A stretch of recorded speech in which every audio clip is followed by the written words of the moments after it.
Podcast. Oh, let me see if I can't make this live. See, I was going to miss this because I was looking at things and stuff. No, he talking to people. People and people. He's talking to community.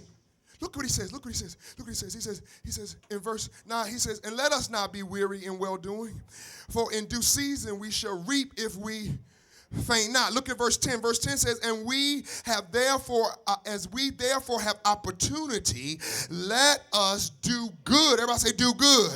Unto all men, especially unto them who are of the what? Household of faith. Did you see that? In other words, once he says, let us not be weary, the first thing he says, Tony, he says, let us do good to all men.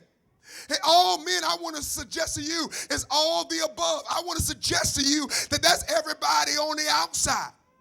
That's everybody on the outside. Notice he says, make sure you're taking care of ministering to everybody on the outside. And then he messes me up because he comes back and says, especially to those of the household of faith.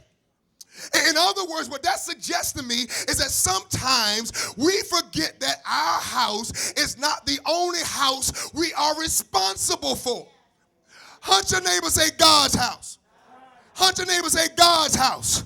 Hunt your neighbor, say Yahweh's house. He said the whole household of faith. In other words, the believers. He says we are responsible as believers to make sure we take care and especially do good to those of the household of faith.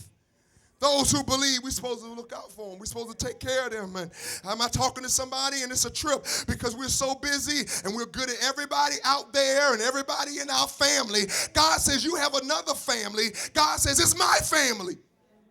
God says I have a household that every believer is responsible to maintain. A church putting faith to work.